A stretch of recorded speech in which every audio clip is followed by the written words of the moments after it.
আসসালামু আলাইকুম। অবিরাম বাংলার সংবাদে সবাইকে স্বাগত জানাচ্ছি। আমি নাইম ফাথুম মুবিন। শুরুতে বিআরবি কেবলস সংবাদ শিরোনাম জানিয়ে দেব এই মুহূর্তে হাতে পাওয়া সর্বশেষ গুরুত্বপূর্ণ আপডেট আন্তর্জাতিক সংবাদ।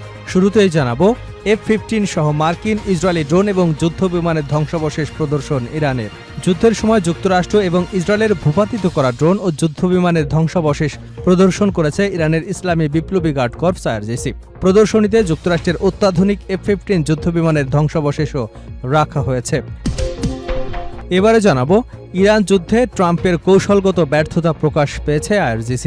মার্কিন প্রেসিডেন্ট ডোনাল্ড ট্রাম্প ইরানকে ঘিরে নিজেই তৈরি করা সংকটে আটকে গেছেন বলে মন্তব্য করেছেন ইরানের Islamic revolutionary guard corps IRGC।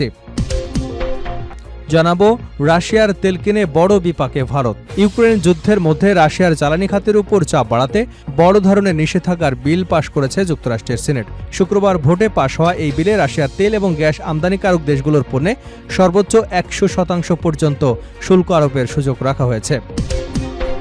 জানাবো পাকিস্তানের সেনা অভিযানে ভারতীয় মদতপুষ্ট 7 সন্ত্রাসী নিহত। পাকিস্তানের খাইবার পাখতানখোয়া নিরাপত্তা বাহিনীর অভিযানে নিহত হয়েছেন ভারতীয় মদতপুষ্ট 7 সন্ত্রাসী। অভিযান চালাতে গিয়ে এক সেনা কর্মকর্তা নিহত হয়েছেন। এবং সর্বশেষ জানাবো আঞ্চলিক স্বনির্ভরতা গড়ে তোলার এখনই সময়। স্বনির্ভরতা ও প্রকৃত ভ্রাতৃত্ববোধের ভিত্তিতে ঐক্যবদ্ধ হতে প্রতিবেশী দেশগুলোর প্রতি আহ্বান জানিয়েছেন ইরানের পররাষ্ট্রমন্ত্রী আব্বাস আরাকচি। তিনি বলেন, বিশ্বের সবচেয়ে অত্যাধুনিক সামরিক শক্তির মোকাবেলায় ইরানের সশস্ত্র বাহিনী তাদের সক্ষমতার প্রমাণ দিয়েছে।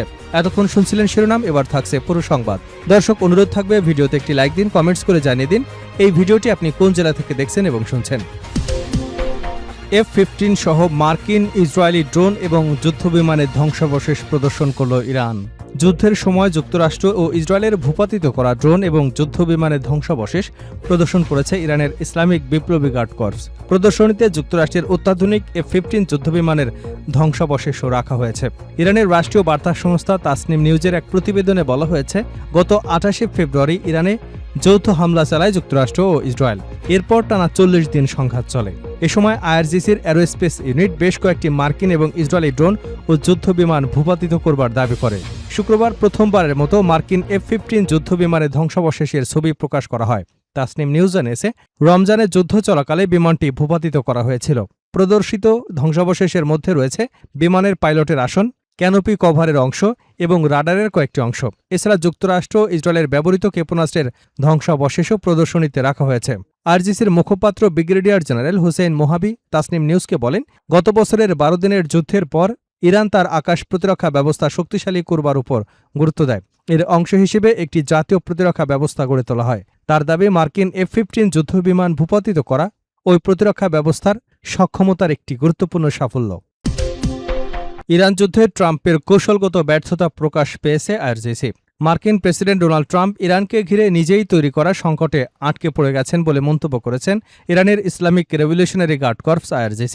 শনিবার জাতীয় সাংবাদিক দিবস উপলক্ষে দেওয়া এক বিবৃতিতে এমন মন্তব্য করেন ইরানের প্রভাবশালী এই মার্কিন সামরিক বাহিনী। 1998 সালে নিহত ইরানি সাংবাদিক মাহমুদ সারেমির স্মরণে দেশটিতে সাংবাদিক দিবস পালিত হয়। বিবৃতিতে IRGC দাবি করে, ইরানের বিরুদ্ধে দ্বিতীয় ও তৃতীয় দফার যুদ্ধে যুক্তরাষ্ট্র ইসরায়েল তাদের সামরিক এবং গণমাধ্যম কেন্দ্রিক নানা প্রচেষ্টা চালিয়েও নির্ধারিত লক্ষ্য অর্জনে ব্যর্থ হয়েছে।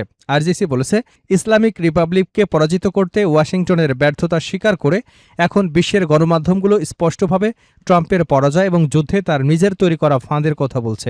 বিবৃতিতে আরও বলা হয়, এই যুদ্ধ যুক্তরাষ্ট্রের কৌশলগত অচলাবস্থা, পশ্চিমা মিত্রদের মধ্যে বিভাজন এবং দেশটির আধিপত্যের স্পষ্ট পতনের নতুন কিছু দিক সামনে এনেছে।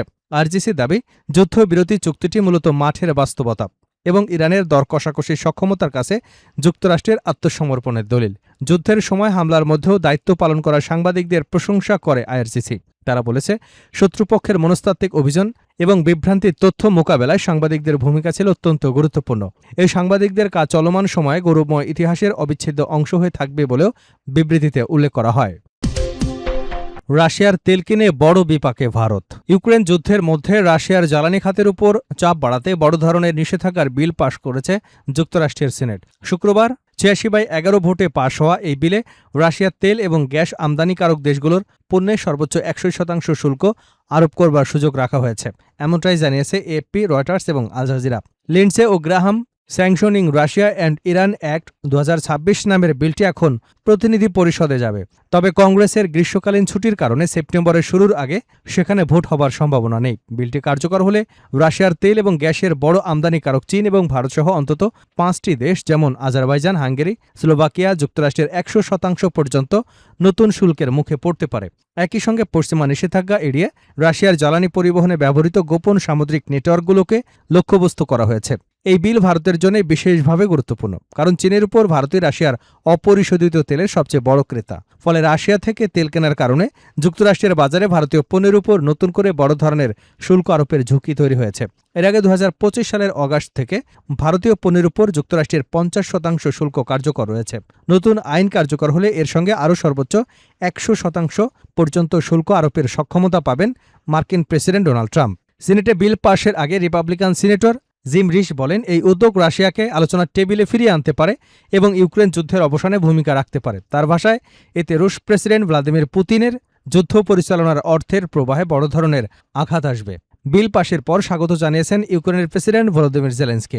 সামাজিক যোগাযোগ মাধ্যমে দেওয়া এক বার্তায় তিনি বলেন, রাশিয়ার উপর শক্তিশালী মার্কিন চাপ ও নিষেধাজ্ঞায় যুদ্ধ বন্ধে সবচেয়ে বড় সহায়তা করবে। এ সময় তিনি যুক্তরাষ্ট্রের দুই দলের পাশাপাশি দেশটির জনগণের সমর্থনের জন্য কৃতজ্ঞতা প্রকাশ করেন। পাকিস্তানের সেনা অভিযানে ভারতীয় মদতপুষ্ট 7 সন্ত্রাসী নিহত। পাকিস্তানের খাইবার পাখতানখোয়ায় নিরাপত্তা বাহিনীর অভিযানে নিহত হয়েছে ভারতীয় মদতপুষ্ট 7 সন্ত্রাসী। অভিযান চালাতে গিয়ে এক সেনা কর্মকর্তাও নিহত হন। এক বিবৃতিতে দেশটির আন্তঃবাহিনী গণসংযোগ পরিদপ্তর জানিয়েছে, ফিতনা আল খারিজিদের উপস্থিতির খবর পেয়ে শুক্রবার হাঙ্গুতে গোয়েন্দাভিত্তিক অভিযান পরিচালনা করে নিরাপত্তা বাহিনী। অভিযান চলাকালে কার্যকরভাবে সন্ত্রাসীদের মোকাবেলা করেন সেনারা। বিবৃতিতে বলা হয়, অভিযানের এক পর্যায়ে খারিজিরা একটি মসজিদের ভেতরে আশ্রয় নেয়। দুপক্ষের মধ্যে গোলাগুলিতে 7 সন্ত্রাসী নিহত হয়। এতে আরও বলা হয়েছে, গোলাগুলির সময় পাঞ্জাবের নারোয়াল জেলার বাসিন্দা 27 বছর বয়সী ক্যাপ্টেন হামজা আকরাম নিহত হন। বিবৃতিতে জানানো হয়, নিহত খারিজিদের কাছ থেকে অস্ত্র গোলাবারুদ উদ্ধার করা হয়েছে।